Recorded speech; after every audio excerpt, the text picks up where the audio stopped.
In this exclusive interview with EuroNews, Cyprus Foreign Affairs Minister Yiorgos Lillikas warns Ankara that a failure to honour its pledges over Cyprus could have serious consequences on EU accession talks. Cyprus remains a divided island. However, only the southern Greek half is recognised by the international community, which refuses to acknowledge the northern half, which was invaded by Turkish troops in 1974. Turkish soldiers still patrol this territory. Cyprus has been an EU member since 2004. Turkey faces pressure from Brussels to open its ports and airports to ships and planes from Cyprus or face a possible breakdown in EU membership talks. Ankara refuses. The Finnish presidency had invited each side on the talks on the Cypriot problem. This invitation was cancelled at the last minute. Why? As you know, Turkey refuses to recognize the Republic of Cyprus and even refuses to meet us. For the moment, I can't say I'm very optimistic. Any information I get from other parties who are in contact with Turkey is very negative. In mid-December, European leaders will meet for talks on Turkey and Cyprus. What do you suggest as a solution to the problem? Turkey must fulfill its obligations. Do you mean opening up Turkish ports? There are several obligations set by the European Union.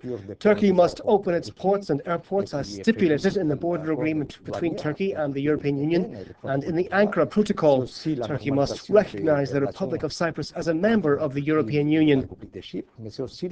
The current situation presents a paradox. Turkey is a candidate for EU accession, wants to be part of the European family, but refuses to recognize or have any diplomatic relations with another member of that family. This is very paradoxical. The reason Turkey keeps saying no is because it claims the European Union didn't fulfill its promise to put an end to the isolation of the North. So don't we need an effort in that direction to end isolation in the North?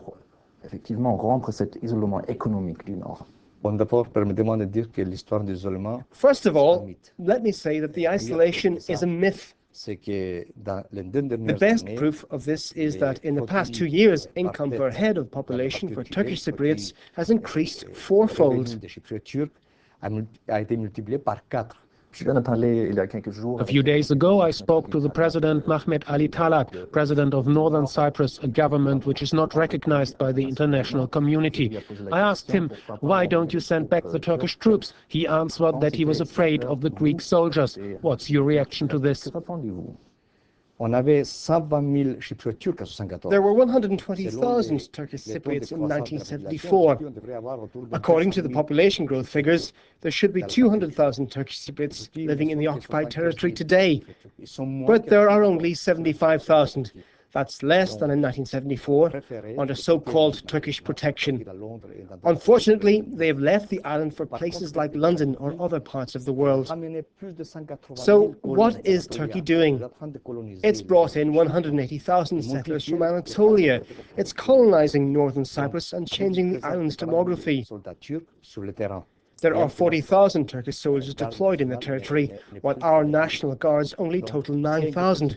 If there is a question of security, it applies to us, because we are under threat from the Turkish army. We are a very small country. There are less than 1 million of us. On the question of security, let's gather around a table and talk about it.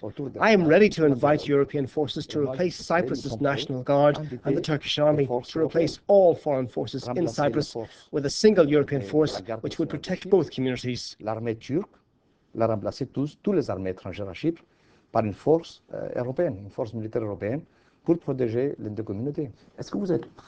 you ready to accept Turkey one day as a member of the European Union? Of course, I have to say we've already backed Turkey's request twice, once in December 2004, and then again last October. We voted in favor of opening talks with Turkey.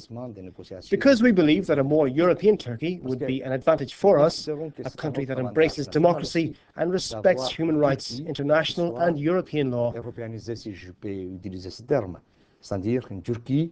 qui se transforme en un régime démocratique, un régime qui respecte les droits internationaux, les droits de l'homme, qui respecte les droits européens lui-même. But our backing is not unconditional.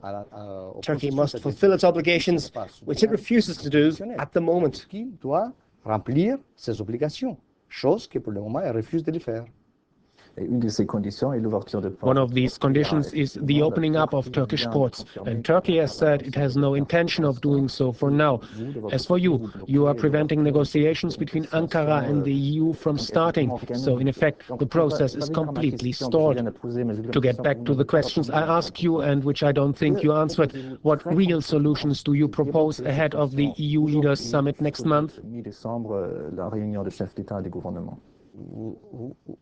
You see, we cannot give in to Turkey's demands. Turkey has to help itself. We are prepared to help Turkey if it helps itself. For the moment, it refuses to do so.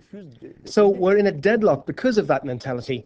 The political culture in Turkey, which believes that EU accession is an à la carte menu from which it can pick and choose.